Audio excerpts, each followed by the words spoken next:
Dear friends, आज हम second chapter of geography physical features of India के बारे में पढ़ेंगे। देखो, तुम लोग ऑलरेडी अवेयर हो कि इंडिया एक बहुत बड़ा देश है और यहाँ पर डिफरेंट टाइप ऑफ लैंडफॉर्म्स पाए जाते हैं। हम लोग प्लेन्स में रहते हैं, इसके अलावा हिली रीजन्स हैं हमारे देश में, माउंटेनस हैं, वैलीज़ हैं। Practically all type of physical features are found in India. Mountain, plain, desert, plateau, island, सभी कुछ पाए जाते हैं। डिफरेंट टाइप ऑफ रॉक्स मिलती हैं हमारे यहाँ।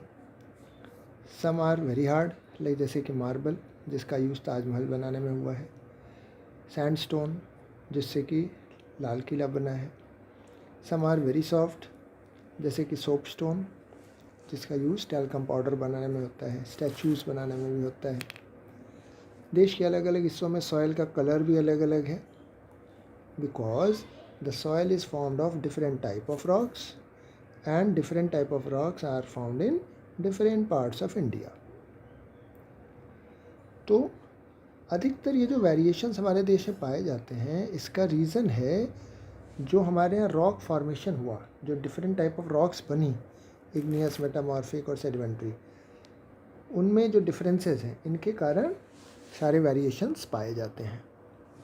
इंडिया एक ऐसा देश है जो किसी एक जियोलॉजिकल पीरियड में नहीं बना, बल्कि इसका फॉर्मेशन डिफरेंट जियोलॉजिकल पीरियड्स में हुआ। तो डिफरेंट जियोलॉजिकल पीरियड्स में फॉर्मेशन के कारण हमारे यहाँ बहुत वेरिएशन पाए जाते हैं।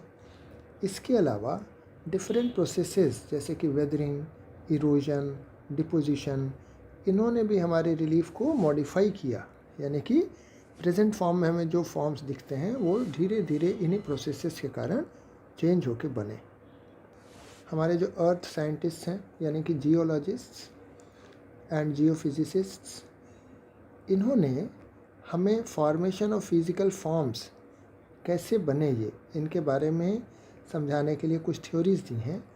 इनमें से एक मोस्ट एक्सेप्टेबल थ्योरी जो कि आज सारे वर्ल्ड में मानी जाती है, थ्योरी ऑफ प्लेट टेक्टोनिक्स, जिसे दिया एल्फ्रेड वेगनर ने।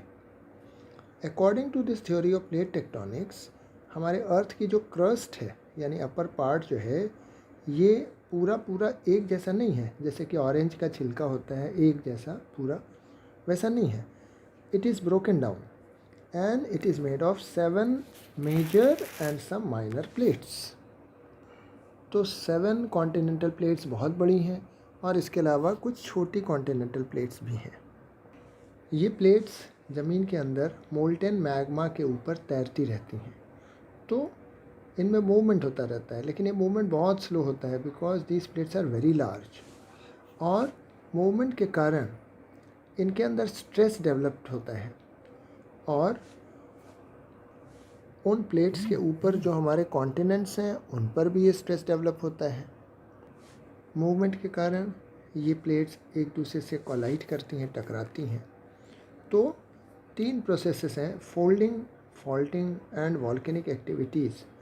ये तीनों चीज़ें होती हैं due to the movement of plates. जब प्लेट्स एक दूसरे की ओर टूवर्ड्स ईच अदर मूव करती हैं, तो जो स्ट्रक्चर फॉर्म होता है, that is called convergent boundary.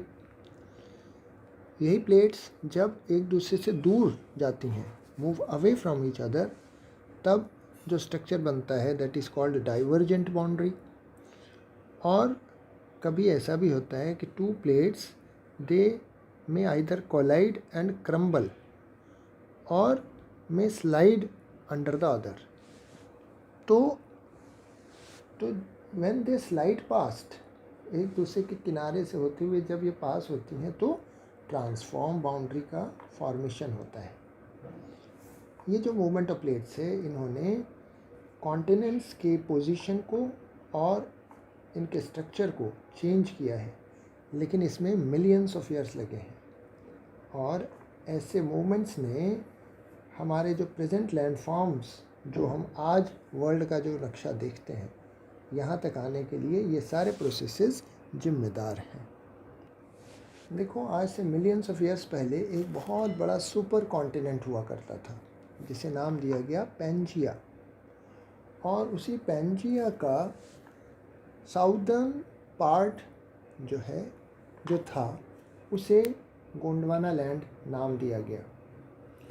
ये जो गोंडवाना लैंड था इसमें India, Australia, south Africa, south America और एंटार्क्टिका मिलके ये पूरे एक सिंगल लैंड मास था। तुम सोच सकते हो बड़ी अजीब दुनिया रही होगी। आज जो कॉन्टिनेंट्स हमसे हज़ारों मील दूर हैं वो हमारे साथ जुड़े हुए थे।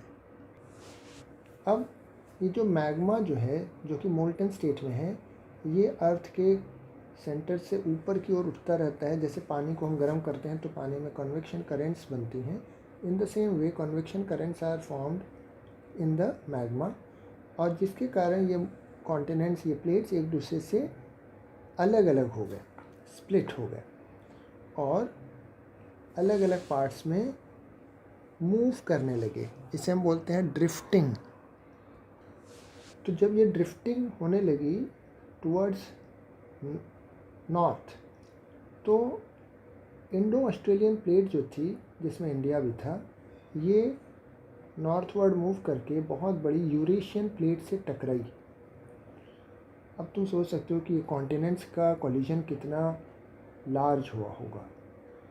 तो इस कोलिजन के कारण जो सेडिमेंट्री रॉक्स थी, देखो सेडिमेंट्री रॉक्स जो है लेयर आफ्टर लेयर फॉर्म होती हैं।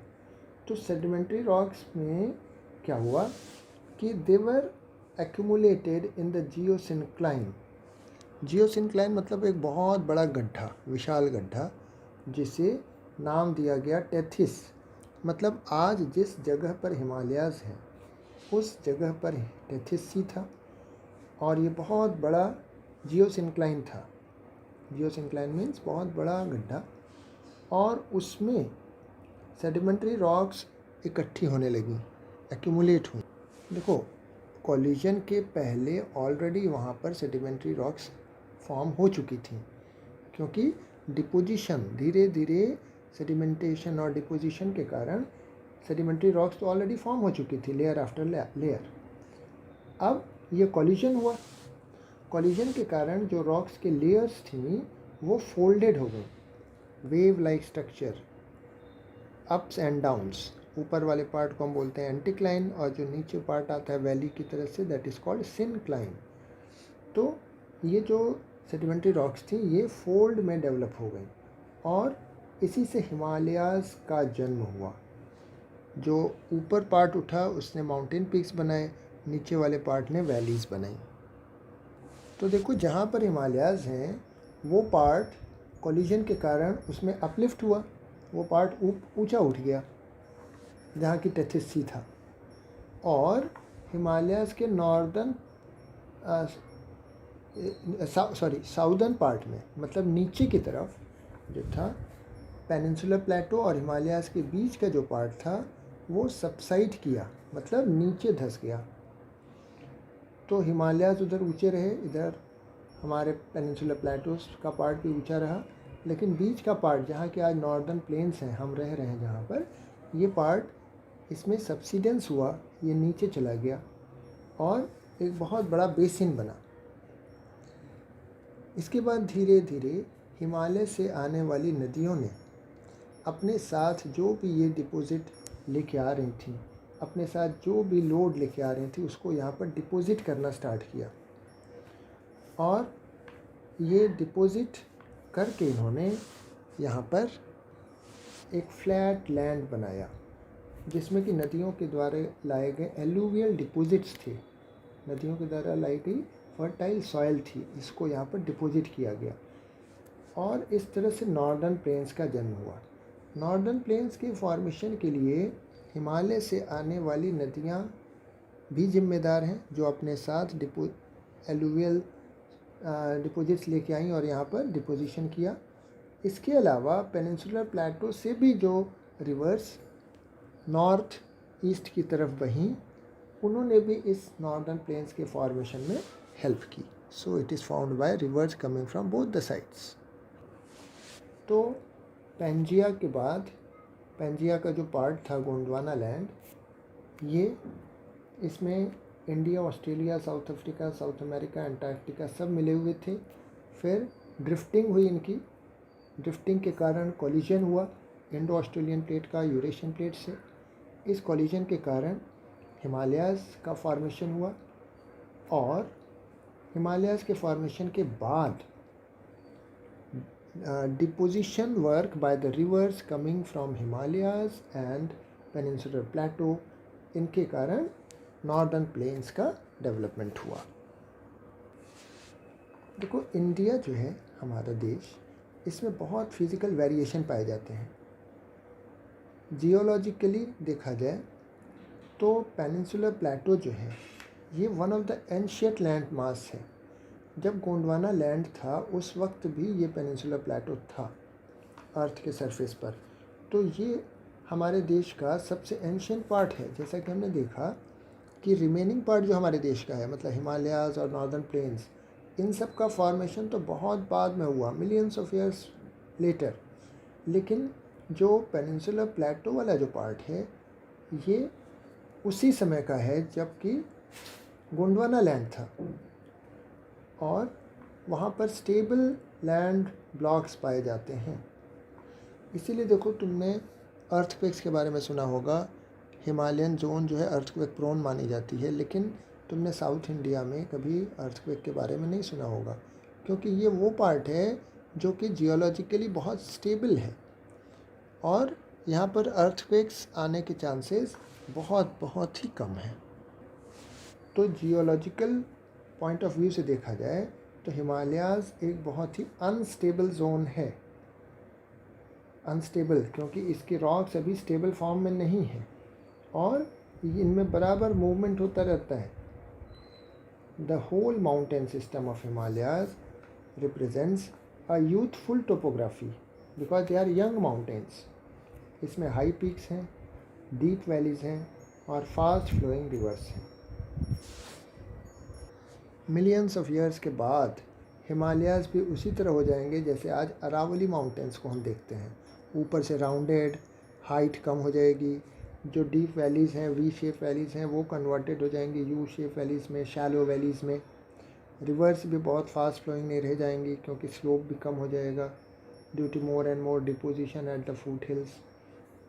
बट अभी हिमालयाज़ पूरे जो हैं they are in a young stage. हमारे नॉर्दर्न प्लेन्स नदियों के द्वारा लाए गए एलुवियल डिपॉजिट से बने हुए हैं और पेनिनसुलर प्लेटो की अगर बात करें तो it is composed of igneous and metamorphic rocks. यहाँ पर हमें सेडिमेंट्री रॉक्स नहीं मिलेंगी। सेडिमेंट्री रॉक्स कब बनती हैं? जब सेडिमेंटेशन होता है, डिपोजिशन होता है। और डिपोजिशन वहाँ होगा जहाँ पर सिंक्लाइन होगा, बेसिन होगा, गड्ढा होगा। और ये गड्ढा जो बड़ा बेसिन था ये कहाँ मिला? ये नॉर्दर्न प्लेन्स वाली जगह पर था, इसलिए यहाँ पर डिपोजिशन हुआ और सेडिमेंट्री रॉक्स का फॉर्मेशन हुआ। बट इन द पेनिनसुलर प्लेटो हमें इग्नियस और मेटामॉर्फिक रॉक्स ही मिलती हैं and this part is the most ancient part in India and it is also one of the most ancient part of land mass on the earth. We will meet in the second video soon. Thank you.